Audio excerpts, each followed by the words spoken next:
Bonjour à tous, Claire Lefebvre, je suis neurologue dans le service de neurologie de l'hôpital de Garches dans le secteur adulte. Je voudrais d'abord remercier les organisateurs de m'avoir permis de parler aujourd'hui pour présenter pour la première fois des résultats de notre expérience chez les formes sévères des patients atteints d'une amyotrophie spinale adultes. Alors, comme on en a beaucoup parlé hier aujourd'hui, donc le nusinersen, c'est le premier traitement à avoir reçu l'AMM dans l'amyotrophie spinale. Il a été disponible pour les formes de type 1 et 2 à partir de septembre 2018 et pour les formes de type 3 à partir d'août 2019 après validation de la RCP nationale. Par rapport à l'administration de ce traitement chez l'enfant, la spécificité chez l'adulte, c'est que les patients pouvaient avoir une sévérité motrice beaucoup plus importante, avec des formes cliniques beaucoup plus avancées, comme on l'a vu avec des chirurgies d'arthrodèse beaucoup plus fréquentes, et par conséquent un recours très fréquent à l'assistance radiologique pour l'administration de ce traitement intratécal, comme vient de nous l'expliquer le professeur Carlier juste maintenant. Et donc très vite, on s'est posé la question par rapport aux données qu'on avait, principalement chez l'enfant, au tout début, de comment ça allait se passer pour ces patients adultes très sévères et comment on allait pouvoir évaluer ces patients qui sont beaucoup plus sévères. Et donc c'est comme ça qu'on s'est fait la réflexion que nos patients qui étaient traités à Garches étaient vraiment beaucoup plus sévères que les patients présentés dans la littérature. Et donc on a décidé d'étudier de façon rétrospective chez ces patients traités par Spinraza. Donc les résultats que je vais vous présenter ont été recueillis entre septembre 2018 et août 2020 pour des patients qui ont été traités dans deux services de l'hôpital de Garches, à la fois en réanimation médicale par le service du professeur Hanan et aussi en neurologie médicale dans le service du professeur Nicolas et du professeur Laforêt. Les critères d'inclusion ont été donc des patients SMA adultes, confirmés génétiquement, traités par nusinersen. L'initiation du traitement par nusinersen était motivée d'abord par la demande de traitement par le patient. Ensuite, que l'administration intratécale soit techniquement possible avec la consultation radiologique pré-Spinraza, comme vient de nous l'expliquer le professeur Carlier. Et puis pour les types 3, après validation, présentation du dossier en RCP national. Les patients ont été évalués au moment du début de l'initiation du traitement et puis après à la phase d'attaque et tous les 4 mois quand ils revenaient. Le choix des outils d'évaluation qu'on a fait, c'est le score MFM 32, donc un score d'évaluation motrice qui est réparti, 32 items répartis en 3 grandes catégories, avec la dimension D1 qui évalue plutôt la station debout et les transferts, D2 pour la partie axiale et proximale, et D3 pour la partie distale. Chaque item sont notés entre 0 et 3. Le score total et les sous-scores sont exprimés en pourcentage du score maximum possible. On a aussi évalué la force distale de ces patients. Donc on sait que chez ces patients, en plus c'est très sévère, ce qui leur reste de plus performant au niveau du testing moteur, c'est la force distale. On a la chance d'avoir dans le service les MyoTools qui permettent d'évaluer cette force distale, donc à la fois le grip que vous voyez sur la gauche, donc qui permet d'évaluer la force de préhension du patient. Donc il faut bien positionner le patient dans une position standardisée et lui demander de faire la pression de la main à force maximale. La mesure est répétée plusieurs fois pour avoir le meilleur score. Cet examen est fait à la fois à droite et à gauche. Le deuxième évaluation, c'est le pinch qui permet d'évaluer la force de pincement du pouce avec l'outil que vous voyez sur la droite. Donc pareil, il est nécessaire d'avoir une position standardisée pour avoir des résultats reproductibles. C'est des résultats qui sont faits plusieurs fois et à la fois dans la main droite et dans la main gauche. Une autre étude, un autre outil qu'on a utilisé pour évaluer ces patients, qui vous a été présenté hier par Samuel Pouplin, c'est la MCRO, la mesure canadienne du rendement occupationnel. C'est une échelle qui est centrée sur le patient, où on évalue l'autoperception du patient dans la réalisation de ses activités quotidiennes, donc à la fois sur ses soins personnels, sur ses activités, sur ses loisirs. Elle débute par un premier entretien semi-directif d'environ une trentaine de minutes, où on essaie d'identifier les activités de la vie quotidienne qui sont significatives pour le patient. Ensuite, toutes ces activités, elles sont notées sur 10 selon leur importance. Et puis, avec l'aide de la personne qui fait passer le test, le patient sélectionne 5 activités qu'il considère les plus importantes et les plus difficiles pour lui. Ensuite, ces activités, il les note sur 10, à la fois sur la satisfaction et sur la performance. Et ensuite, à chaque évaluation de suivi, on reprend les mêmes activités et il y a une nouvelle évaluation sur 10 de la satisfaction et de la performance qui est faite. Ces échelles ont été passées par nos 2 ergothérapeutes qui sont formés à cette échelle et qui ont suivi les patients à chaque rendez-vous de suivi et d'injection du traitement. Et puis on a évalué également la fonction respiratoire avec des EFR, où on a évalué la capacité vitale assise, couchée, et les pressions maximales expiratoires, inspiratoires, et le sniff test. Donc tout d'abord, sur la période d'un petit peu moins de 2 ans où on a étudié ces patients, on a eu 18 patients adultes traités par nusinersen. Sur ces 18 patients, 12 étaient des hommes, âgés entre 21 et 39 ans, avec une moyenne d'âge à l'initiation du traitement de 28 ans. On avait une majorité de patients SMA de type 2 avec 11 patients. On avait 3 patients SMA de type 3 et 6 en 1 et 1 bis. La majorité des patients avaient 3 copies SMN2 et tous les patients nécessitaient une assistance respiratoire, 4 par trachéotomie, les autres par ventilation non invasive. 2 patients avaient un support nutritionnel par gastrostomie. Quasiment tous les patients, à l'exception d'un, avaient eu une arthrodèse, avec un âge moyen à la réalisation de l'arthrodèse de 13 ans. On a évalué des échelles d'autonomie. On utilise les échelles de Walton et Boston.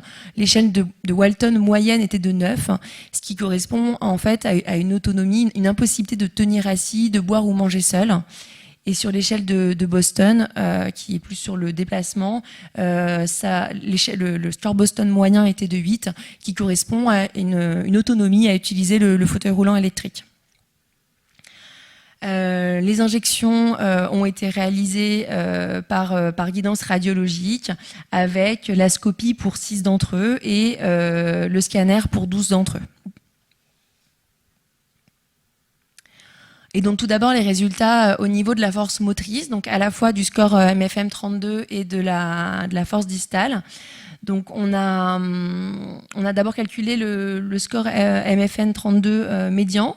Donc on voit qu'il est assez bas hein, chez ces patients qui étaient sévères, de 15% sur le score MFM total. On a pris le parti, en plus d'étudier parmi nos patients ceux qui avaient un score MFM plus haut que d'autres, du coup ceux qui étaient au-dessus de la médiane et ceux qui étaient en dessous, et on a identifié 2 groupes qu'on a représentés avec des pointillés sur le score élevé MFM et le score bas MFM. Et en fait, on se rend compte en étudiant le score MFM qu'il n'y a pas de différence significative d'évolution au cours du temps chez ces patients de la MFM, à la fois dans la population, dans toute la cohorte, et puis quand on étudie en sous-groupe du score de high MFM et low MFM. On retrouve ces mêmes résultats sur le pinch et sur le grip. Ensuite, là où on a trouvé ça très intéressant, c'est quand on regarde les résultats de la MCRO. D'abord, on va parler du paramètre de la satisfaction. Et en fait, on voit qu'il y a une amélioration qui est statistiquement significative sur la satisfaction pour toute la population entre le D0 et le 223 et 283. Donc ça, c'est déjà très intéressant. Mais on voit en plus que quand on regarde le MCID qui correspond à la variation qui est cliniquement significative pour chaque patient, il y a la moitié de chaque groupe pour lequel le score a changé de manière significative, cliniquement significative, à la fois pour chaque groupe et sur la population générale. Et on voit que quand on regarde le paramètre de la performance, il y a aussi une variation une variation cliniquement significative qui est atteinte pour 50% du groupe. Mais en plus, on voit qu'entre l'évaluation de D0 à D303, il y a une amélioration qui est significative statistiquement sur la performance, mais uniquement dans le groupe IMFM. Donc ceux qui sont au-dessus de la médiane de score MFM à baseline. En revanche, pour les résultats respiratoires, on n'a pas trouvé de différence significative sur les paramètres étudiés, que ce soit dans la population, dans notre cohorte, ou dans les groupes high et low MFM.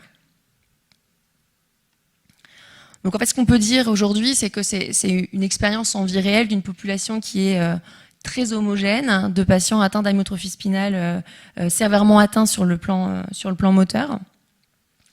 Il n'y a pas de changement significatif de la force motrice dans cette population, mais nos résultats sont quand même très intéressants sur l'échelle de la MCRO, qui est une échelle qui n'a jamais été, en tout cas, publiée pour être utilisée dans l'amyotrophie spinale. C'est une échelle qui est plus sensible et qui détecte des variations que les outils traditionnels plus classiquement utilisés ne peuvent pas détecter. C'est des variations qui peuvent paraître parfois anodines pour des patients qui sont moins sévèrement atteints, mais chez des patients très sévèrement atteints, le gain fonctionnel peut être beaucoup plus important. Et c'est vrai que dans cette période où il y a des nouveaux traitements, où on se pose beaucoup la question dans les RCP nationales des critères de poursuite, d'arrêt du traitement, le fait de proposer un nouvel outil pour suivre de manière plus sensible ces patients qui sont sévèrement atteints, c'est vraiment un atout. Il y a aussi des résultats qui suggèrent un rôle de la gravité clinique à l'initiation du traitement sur l'efficacité du traitement, avec effectivement une amélioration qui est statistiquement significative, qui est retrouvée uniquement dans le groupe IMFM sur la performance. Ces résultats donc n'étaient pas voués ces résultats nécessitent d'être confirmés à l'échelle nationale avec les autres centres neuromusculaires, avec l'aide de la filière ou même à l'échelle internationale, mais ils donnent quand même une indication. En tout cas, ils nous donnent un petit peu des arguments supplémentaires quand on discute avec les patients en fonction de leur état clinique à l'initiation du traitement. Donc en conclusion, ce que je peux dire sur l'expérience garchoise des patients qui ont une amyotrophie spinale sévère chez l'adulte, c'est que ils nécessitent probablement une méthode d'évaluation adaptée à leur niveau de handicap. Cette étude propose du coup un outil plus sensible, la MCRO, qui pourrait être une aide à la décision thérapeutique et à la décision de maintien pour voir s'il y a une amélioration ou pas du traitement. Et nos résultats suggèrent aussi que le bénéfice du traitement peut être en lien avec la sévérité clinique à l'introduction du traitement. Merci pour votre attention.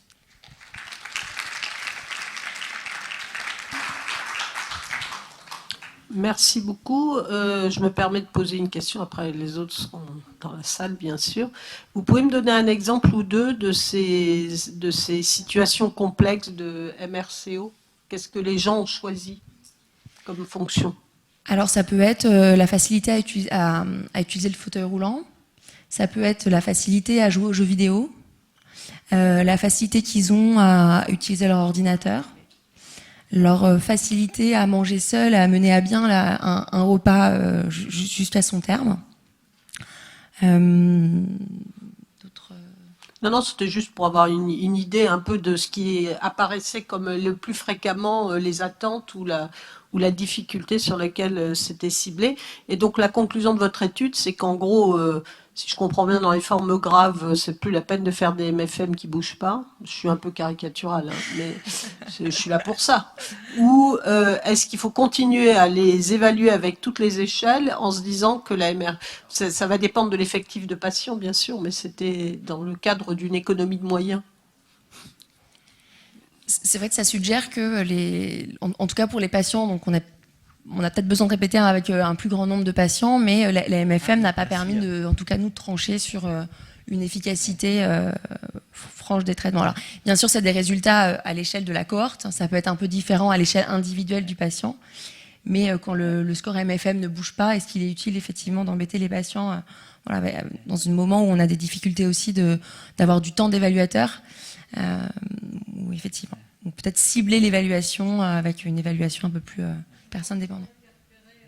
En basse MFM, puisque vous avez votre high est basse, si à la première MFM ils sont en bas, est-ce qu'il faut continuer à les évaluer?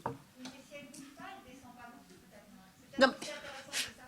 Je provoque obligatoirement, autrement on s'amuse pas. Alors oui, est-ce que je peux intervenir? Donc, félicitations Claire pour nous avoir présenté ces résultats compliqués quand même. Hein. C'est des évaluations complexes pour ces patients. On voit bien que l'amélioration, quand il y en a, elle est extrêmement modeste. Moi, je voudrais revenir à la jeunesse de tout ça. D'abord, remercier Samuel Pouplin, parce que c'est grâce à lui et à l'équipe des ergothérapeutes de Garches qu'on a appris ce que c'était que ces échelles. On est arrivé, en fait, nous, adultes, devant un traitement qui a été validé essentiellement chez des enfants, avec ensuite une commercialisation dans une population adulte pour laquelle il n'y avait pas eu d'essai thérapeutique. Donc la difficulté, moi je trouve, c'est d'être face à un traitement que l'on prescrit sans savoir où on va. Et en plus, en découvrant qu'on n'a pas les outils pour les évaluer, puisque le problème majeur, c'est qu'on a des patients extrêmement sévères, pour lesquels on s'aperçoit que les outils habituels ne marchent pas, le testing musculaire, ça sert à rien. Et donc, il nous reste quand même la MFM, à mon avis, qui reste essentielle et qui permet quand même de quantifier avec des outils validés.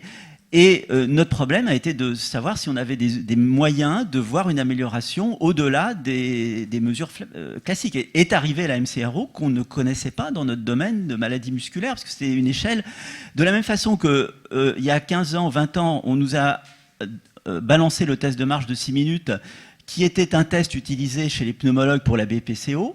On a aujourd'hui, et à mon avis c'est plus intéressant, de nouvelles échelles, mais qui ne sont pas non plus des échelles de protocole, puisqu'on a discuté hier que la MCRO n'est pas non plus un outil de protocole. Donc tout ça est extrêmement compliqué. À mon avis, c'est une discussion qu'il va falloir continuer à mener, et surtout pas abandonner les outils classiques, parce qu'il faut qu'on puisse comparer tout ça. Donc moi je suis d'accord avec, je pense qu'Isabelle, peut-être l'idée c'était de garder bien sûr des évaluations objectives, quantifiées, et voilà. Et ensuite, la question, c'est comment on utilise ces données pour décider de poursuivre le traitement, certainement chez les patients pour qui on voit une amélioration, et de discuter éventuellement un arrêt ou un switch chez les patients qui ne répondent pas. Après combien de temps, je ne sais pas. Donc tout ça, ça mérite discussion.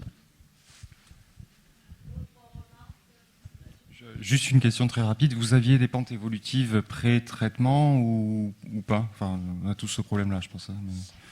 Comme du coup, c'est vraiment au tout début de l'introduction du Spinraza, on n'avait pas des pentes évolutives pour tous les patients. Ouais, c'est ça, c'est comme nous. Ouais, c'est notre grosse problématique, en fait, à tous, hein, je pense, en tout cas pour les adultes. C'est qu'on ne sait pas comment ils évoluent. Enfin, ils s'aggravaient, mais au-delà de dire qu'ils s'aggravaient, on ne sait pas trop à quelle vitesse ils s'aggravaient, ces patients-là. Surtout les patients très sévères, avec les MFM basses. Ils nous disaient qu'ils s'aggravaient, mais on n'a aucune pente évolutive pour ces patients-là, ce qui rend difficile l'interprétation du fait que la MFM soit stable sous traitement. On ne fait pas le travail d'autocontrôle mesuré. Est-ce qu'il ne manque pas finalement dans ce travail une autre étude, une autre échelle qui pourrait mesurer précisément les choses? Parce que certains patients s'améliorent, je comprends, ou en tout cas ont le ressenti d'être mieux. Est-ce que c'est réel ou est-ce que c'est aussi de l'autosuggestion finalement de la part du patient qui, une fois qu'il est traité, trouve qu'il va un peu mieux pour, par exemple, jouer plus longtemps aux jeux vidéo ou des choses comme ça. C'est pas une question provocante, c'est une question qui me paraît, importante dans l'évaluation du bénéfice de ce traitement chez ces patients, si j'ai bien compris, avec pour l'instant à peu près 1 an de recul, en tout cas 6 injections. Alors en fait, toute la difficulté, c'est qu'effectivement, c'est basé sur la perception du patient. Par rapport à sa perception, l'intérêt aussi, c'est de voir un petit peu dans le temps si cette perception, elle persiste ou pas. Il peut y avoir un effet un peu stimulant à l'initiation du traitement où les patients sont très contents de l'avoir. Et donc, si ça persiste dans le temps, c'est quand même bien. La difficulté pour justement comparer, c'est ce qui est débattu beaucoup en RCP national, c'est d'avoir des évaluations vraiment centrées sur ces activités dont parle le patient. On parle par exemple de la vitesse de frappe, où là c'est quelque chose de très fiable, un texte, en combien de temps il le met pour le mettre, ce qui nous permettrait de voir si le patient avait utilisé cet item-là, s'il y a vraiment une corrélation entre les deux. Sauf que du coup, par patient, on n'a pas les mêmes activités qui sont traitées. Donc c'est un petit peu difficile à analyser derrière. Mais effectivement, ce serait beaucoup plus confortable d'avoir une échelle beaucoup plus objective. Mais c'est justement la difficulté de ces patients-là, en fait. C'est que les échelles objectives, quantifiées, ne semblent pas assez sensibles, en tout cas pas celles dont on dispose aujourd'hui. Merci beaucoup.